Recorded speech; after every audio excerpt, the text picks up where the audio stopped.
एक छोटा सा बत्तख था। वो एक बहुत सुंदर तालाब में रहता था। तालाब के चारों तरफ हरे भरे पेड़ थे। फूलों की खुशबू आती रहती थी।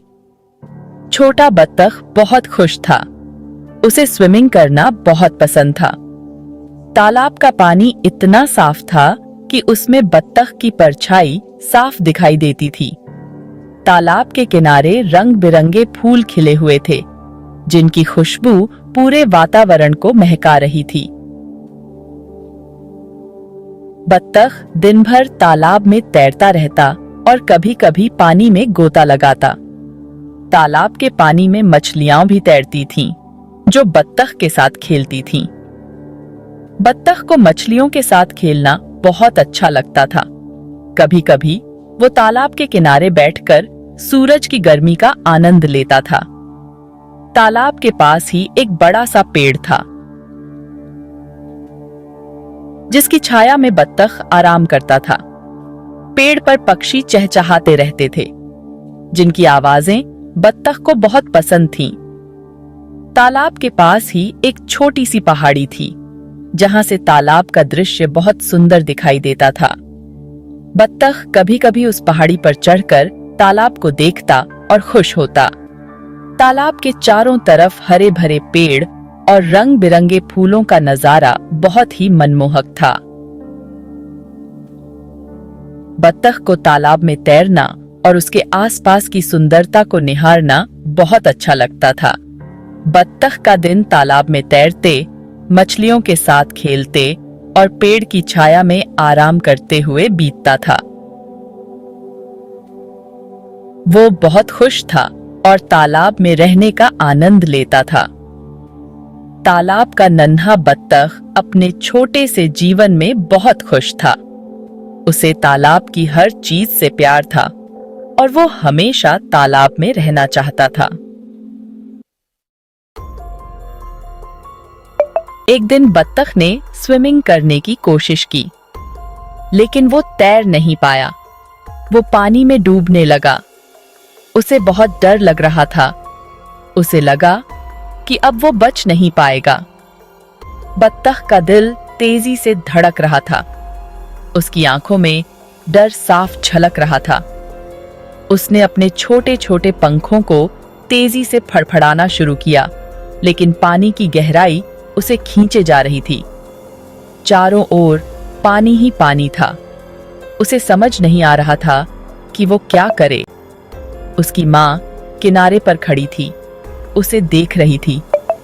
माँ की आंखों में चिंता थी, लेकिन उसने बत्तख को खुद ही संघर्ष करने दिया। माँ जानती थी कि ये बत्तख के जीवन की पहली चुनौती थी। उसे खुद ही इस मुश्किल का सामना करना था। माँ ने उसे हिम्मत दी, लेकिन मदद नहीं की। धीरे धीरे बत्तख ने अपने पंखों को और तेजी से चलाना शुरू किया। उसे महसूस हुआ कि अगर वो हार नहीं मानेगा तो वो तैरना सीख सकता है।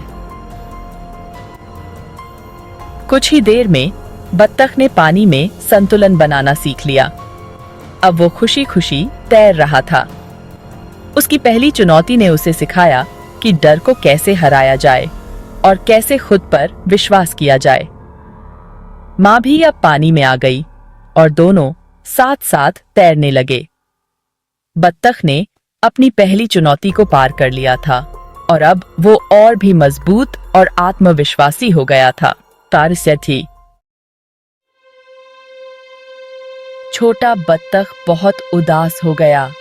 उसे लगा कि वो अकेला है, कोई उसकी मदद नहीं करेगा। वो तालाब के किनारे बैठा रहा। वो बहुत डरा हुआ था। तालाब का पानी धीरे धीरे हिल रहा था, जैसे उसकी उदासी को महसूस कर रहा हो। बत्तख ने अपने चारों ओर देखा, लेकिन उसे कोई नजर नहीं आया। उसे अपने परिवार की याद आ रही थी, जो अब उसके साथ नहीं थे। वो सोचने लगा कि क्या वो कभी उन्हें फिर से देख पाएगा। उसकी आंखों में आंसू आ गए और उसने अपने पंखों को अपने चारों ओर लपेट लिया, जैसे खुद को दिलासा दे रहा हो। अचानक उसे एक हल्की सी आवाज सुनाई दी। उसने सिर उठाया और देखा कि एक छोटी सी मछली पानी में तैर रही थी। मछली ने बत्तख को देखा और मुस्कुराई। उसने कहा, तुम क्यों उदास हो छोटे बत्तख? यहाँ तो बहुत सारे दोस्त हैं। बत्तख ने धीरे से कहा, मुझे लगा कि मैं अकेला हूँ। मछली ने हंसते हुए कहा, तुम कभी अकेले नहीं हो। यहाँ तालाब में हम सब एक परिवार की तरह हैं। बत्तख ने मछली की बात सुनी और उसे थोड़ी राहत महसूस हुई। उसने सोचा, शायद मैं सच में अकेला नहीं हूँ। उसने अपने आंसू पोंछे और मछली के साथ खेलने के लिए तैयार हो गया। धीरे धीरे बत्तख की उदासी कम होने लगी और उसने महसूस किया कि तालाब में उसके बहुत सारे दोस्त हैं।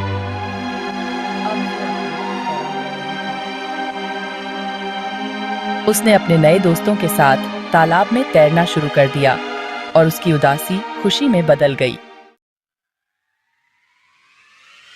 अचानक छोटे बत्तख ने हिम्मत की। उसने सोचा कि उसे कोशिश करनी चाहिए। उसे डर पर काबू पाना होगा। उसे स्विमिंग सीखना ही होगा। छोटे बत्तख ने फिर से कोशिश की। इस बार उसने हार नहीं मानी। वो बार बार कोशिश करता रहा। आखिरकार वो तैरने लगा। छोटा बत्तख बहुत खुश था। उसने स्विमिंग सीख लिया था। अब वो पूरे तालाब में घूम सकता था। उसे अपनी हिम्मत पर गर्व था। छोटा बत्तख अब बड़ा और मजबूत हो गया था। उसे अब डर नहीं लगता था। उसने सीखा था कि मुश्किलों का सामना कैसे करना है।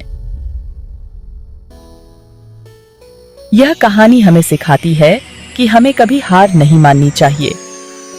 मुश्किलें आती हैं, लेकिन हमें हिम्मत रखनी चाहिए। हमेशा आगे बढ़ते रहना चाहिए।